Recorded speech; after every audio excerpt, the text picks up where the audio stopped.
going to be defending Canada.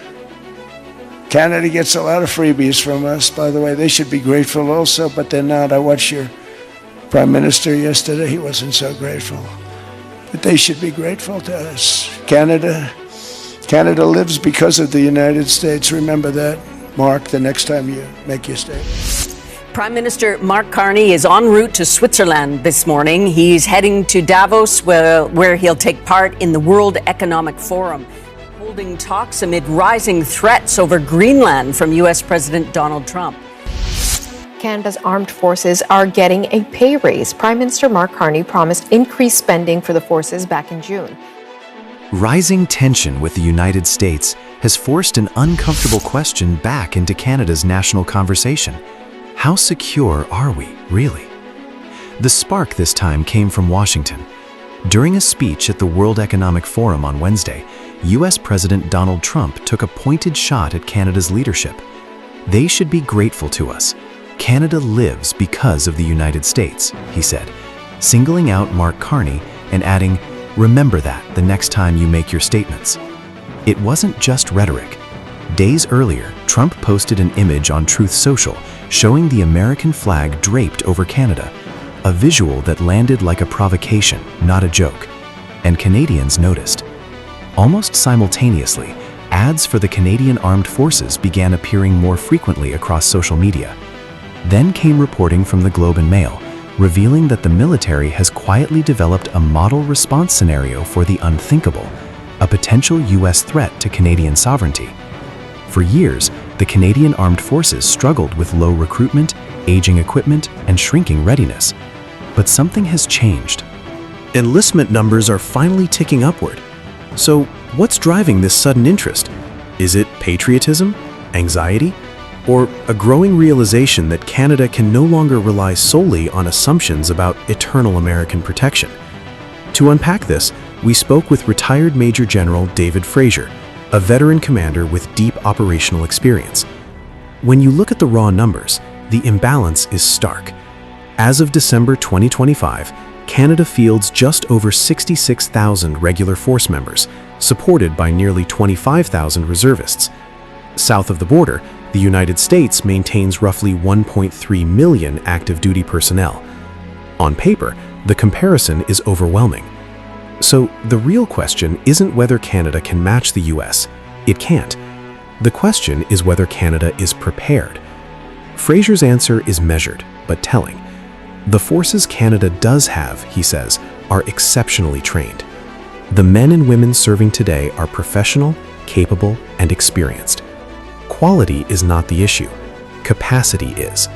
And in a world where political language is getting sharper, alliances feel less predictable, and even long-standing assumptions are being tested, that distinction suddenly matters more than it has in decades. Canada may not be looking for confrontation, but it is clearly beginning to prepare for uncertainty, and that alone signals a shift Canadians can no longer ignore. The difference between Canada and the United States isn't military competence, it's political ambition. The United States is a global superpower. For decades, it has operated militarily across nearly every region of the world. Its force structure reflects that reality. America needs more than 1 million active duty personnel because it chooses to project power globally. Canada is different. Canada is a middle power. We don't pursue worldwide military dominance, and we don't require a massive standing force to support imperial-scale missions. Our objectives are narrower, defensive, and alliance-based. But that doesn't mean we are weak. What Canada does have is a highly capable, professional force. Soldier for soldier, Canadian personnel are well-trained, adaptable, and respected by allies. If you were to put both militaries side by side in a hypothetical confrontation, yes, the United States would overwhelm Canada through sheer scale. But that has never been the objective, and it has never shaped Canadian defense planning. Canada's military exists to defend sovereignty, contribute to NATO, support allies, and protect North America, not to fight the United States. That's why what surfaced this week in the Globe and Mail raised eyebrows across defense circles. The report revealed that the Canadian Armed Forces had modeled a hypothetical US invasion scenario. That is not normal. According to retired Major General David Fraser, this is something that never occurred throughout his entire career. Not during joint maritime security operations, not during NORAD cooperation, not even at the height of global tension. Canada and the US have always planned with each other, not against each other. So why now? Fraser is blunt. This kind of scenario planning is abnormal, and it didn't emerge in a vacuum. It's a direct response to the increasingly aggressive rhetoric coming from Donald Trump, including his openly stated ambitions regarding Greenland and his casual framing of sovereignty as negotiable. For Canadian planners to even consider such a model is, in Fraser's words, almost surreal, like something out of a comic book. Ridiculous, yes, but also real, and that's the point. Canada isn't panicking. It isn't preparing for war with its closest ally, but it is adapting to a world where assumptions that once felt permanent no longer feel guaranteed. The military itself hasn't changed its mission. The world around it has. What stands out most isn't shock, it's disappointment. For those who've served closely alongside American forces, this moment cuts deeper than headlines suggest. The frustration isn't with US service members. On the ground, Canadian and American troops have trained together, fought together, and trusted each other for generations. That bond hasn't changed. What has changed is the political tone. This is about politics, not people. And regardless of intent or rhetoric, Canada still has a responsibility that cannot be outsourced, protecting its sovereignty.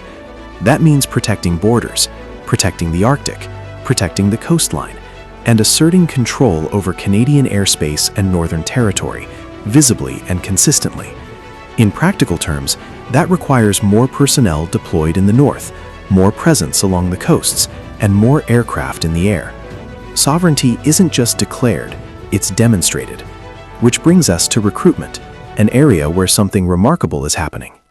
After years of falling short of enlistment targets, the Canadian Armed Forces saw a 55% surge in new recruits last year, and the momentum hasn't slowed.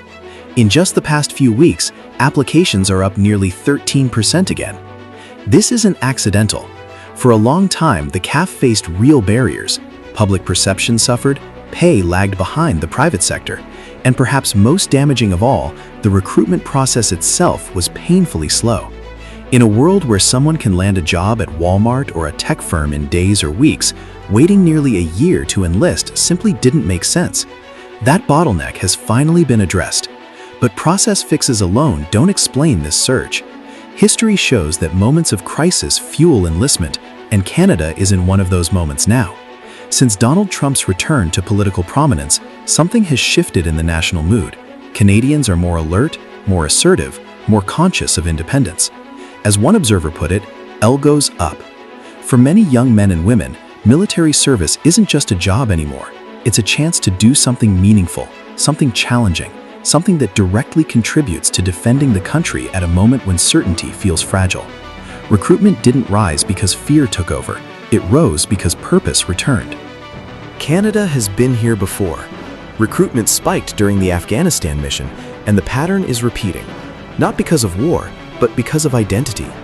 Canadians are becoming more openly patriotic, more aware of what service means, and more conscious of what it takes to remain an independent nation. This time, there's another factor accelerating the shift: money and momentum. The federal government has committed more than $80 billion in new defense investment, sending a clear signal that the Canadian Armed Forces are no longer an afterthought. That investment isn't abstract, it's landing directly in paychecks. Officer salaries have risen sharply. Colonels saw increases of around 8%. Lieutenant colonels and below received roughly 13%, and starting pay for regular force privates jumped by nearly 20%. For many young Canadians weighing options, that changes the math overnight, and they're noticing. Military recruitment ads are suddenly everywhere, especially online. Not the old, rigid messaging of the past, but campaigns focused on self-discovery, challenge, and purpose. The message is simple. What you're looking for is already in you. But behind the branding is a hard reality. Canada needs a lot more people. The Chief of the Defense Staff has been clear. The goal is an additional 100,000 personnel, with long-term plans to expand the reserve force toward 300,000. That's not cosmetic growth, that's structural rebuilding. To get there, the military is changing how it speaks to Canadians. faster recruitment, better pay, clearer benefits, real opportunities. And those opportunities are tangible. New aircraft, new ships, new armored vehicles, advanced training, the chance to fly F-35s, crew modern naval platforms, or operate next-generation systems. The pitch isn't just about duty, it's about doing something exciting, meaningful, and real. For young Canadians deciding what comes next, the armed forces are once again offering something they haven't been able to offer convincingly in years, a compelling value proposition. Not just a job, a direction, a purpose. And in today's uncertain world, that may be the strongest recruiting tool of all.